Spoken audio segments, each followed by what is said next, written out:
They called it comfort. There was no comfort, only survival. This is your life as a comfort woman in World War II. You are 14 years old, maybe 16? You can't remember anymore? The days have blurred, the nights have blurred, everything has blurred except the pain. You were a daughter once. You had a name. You had dreams.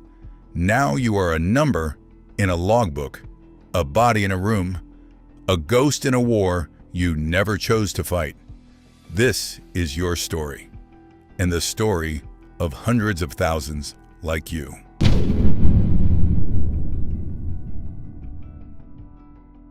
The year is 1937. Imperial Japan is expanding across Asia like a flood. Manchuria falls. China bleeds. Southeast Asia braces. The Japanese military machine rolls forward, and in its wake, it leaves not just battlefields, but a system of organized sexual slavery that will scar generations. The military calls them comfort stations. The word itself is a lie, a bureaucratic veneer over industrial-scale rape. Between 1932 and 1945, an estimated 200,000 women and girls are forced into this system. Some historians believe the number could be as high as 400,000. No one will ever know the true count. Too many records were burned.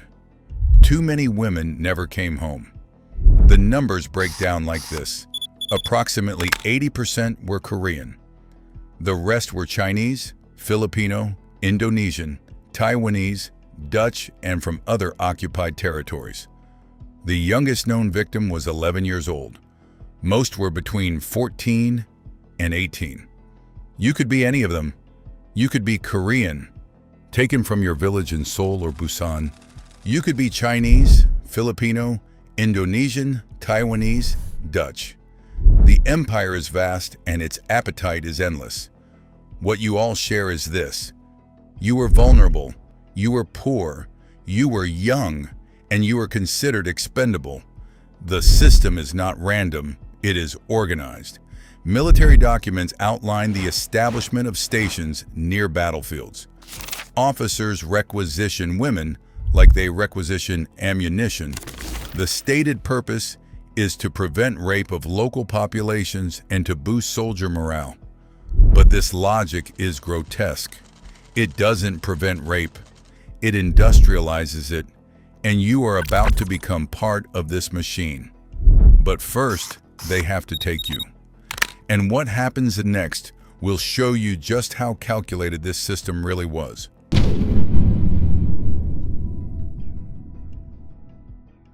You remember the day, even if you no longer remember your own face. Maybe you were walking home from the market. Maybe you were working in a field or in someone else's house to help your family survive. Then someone arrived with a promise. Factory work in the city, good wages, you can send money home. This is how Maria Rosa Henson was taken in the Philippines. She was 14. A recruiter told her family she would work in a military hospital. Within days, she was locked in a garrison with other girls. Your parents were desperate.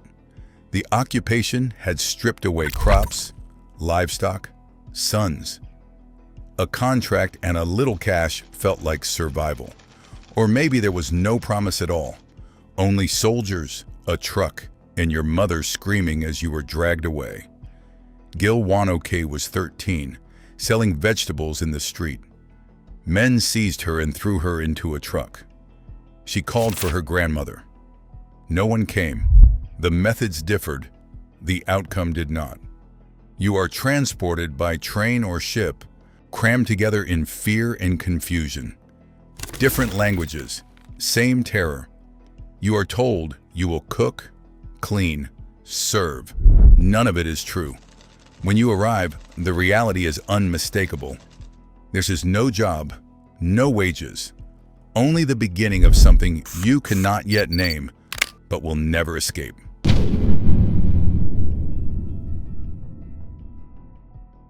The station sits near the front lines. Artillery rumbles without pause. The building is small, wooden, divided into narrow rooms barely wide enough for a mat. At the height of the war, an estimated 2,000 such stations operate across occupied Asia, from China to Indonesia, from Burma to the Pacific Islands. Wherever the army moves, they follow. You are given a new name, a Japanese name. Your real one disappears. You're assigned a room, a number. The rules are simple. You will see soldiers every day. If you resist, you are beaten. If you try to escape, you are killed. There is nowhere to run. On the first day, you still believe someone will notice you are a child. They don't. They come in lines, 20, 30, 40 a day.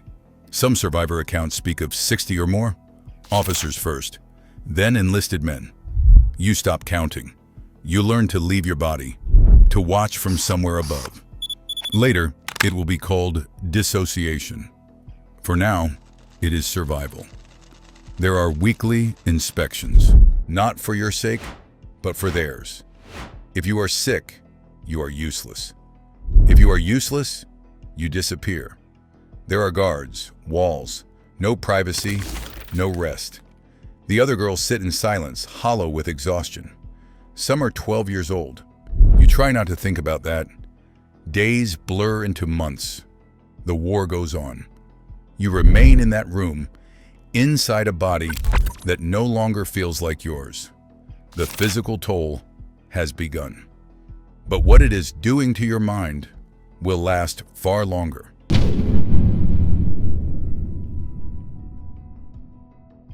Your body breaks down in ways you don't yet understand.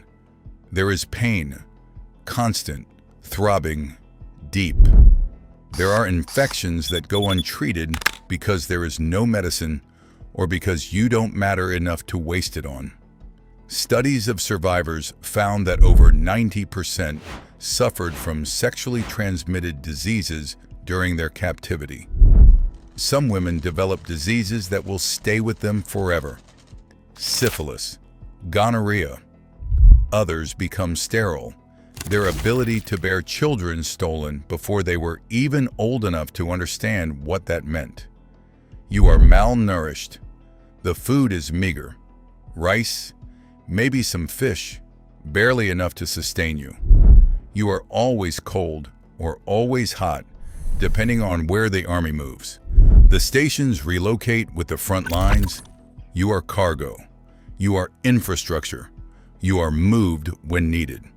But the physical damage is only part of it. Something inside you has fractured. You no longer dream. You no longer cry. You exist in a state of permanent numbness, punctuated only by moments of acute terror. Your sense of self has eroded. You were someone once, a girl with a family with hopes, with a future. Now you are a function, a service, a thing to be used. Some women lose their minds entirely. They stare at walls. They stop eating. They stop responding. The body continues, but the person inside has already left. You understand this. Some days you want to leave too, but something keeps you here. Maybe it's the faint hope that the war will end. Maybe it's the memory of your mother's face. Maybe it's just the stubborn animal will to survive. You cling to it, even when it feels like there's nothing left to cling to. Then, in 1945, something changes. The war is ending. But for you, that doesn't mean freedom. It means something far more dangerous.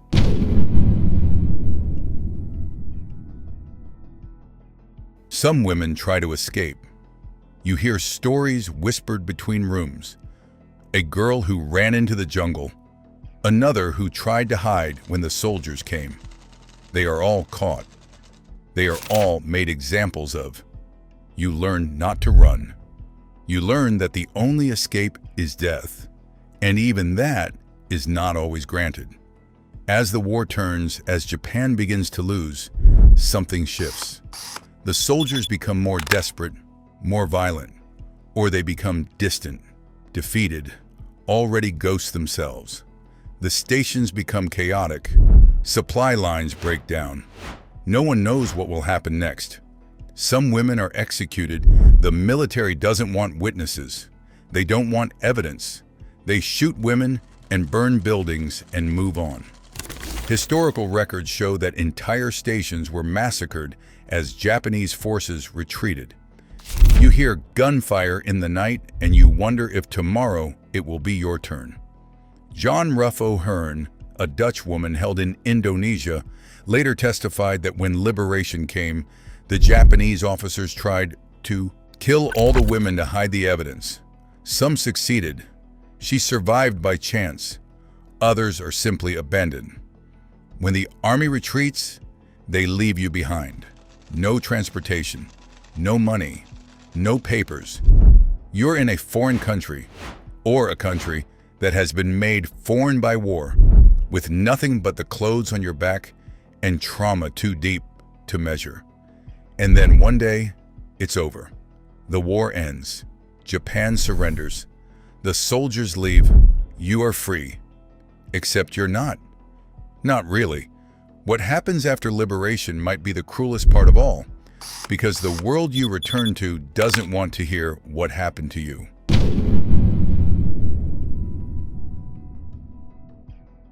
The war is over, but your war has just begun. You try to go home. If home still exists, if your family survived, if they will even take you back.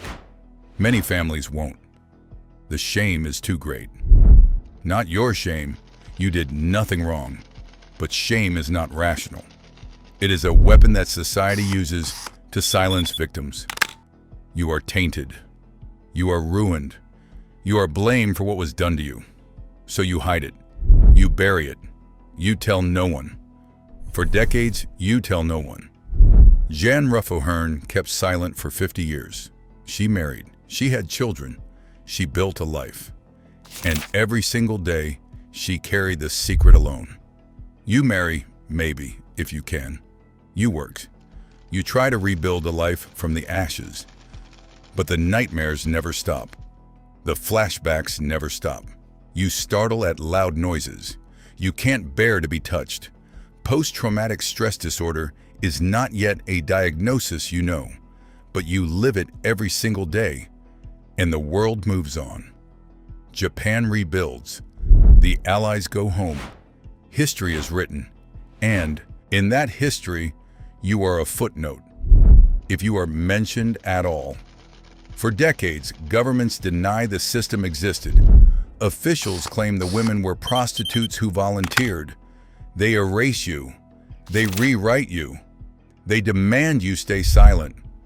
But silence has a cost.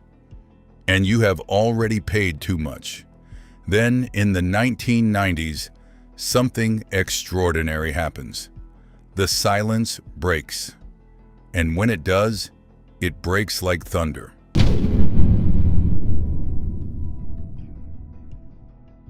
August 14, 1991. Kim Hak-soon stands in Seoul and says, "I was a comfort woman." She is 67. She is the first to speak publicly. Others follow across Korea, China, the Philippines, Indonesia. In 1992, Maria Rosa Henson becomes the first Filipina to testify. The silence ends. On January 8, 1992, the Wednesday demonstrations begin outside the Japanese embassy in Seoul. They continue weekly, over 1,600 times.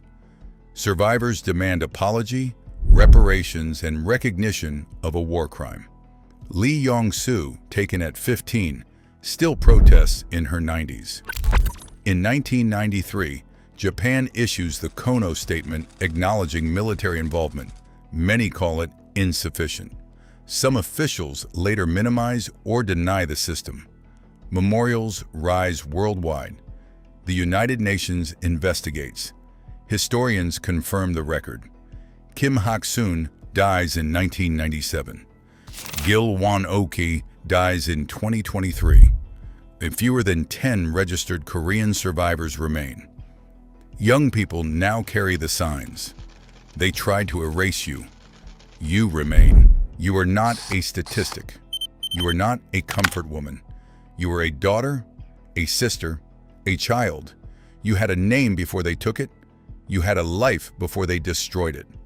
Kim Hak-soon, Maria Rosa Henson, John Ruffo Hearn, Gil Wanoke, Lee Yong-soo, and hundreds of thousands whose names we will never know. Your story, their story, is not over. Because every time someone learns this history, every time someone refuses to let it be erased, every time someone says your name and remembers what was done to you, you are not forgotten. They called it comfort. There was no comfort, but there can be memory. There can be truth. There can be justice.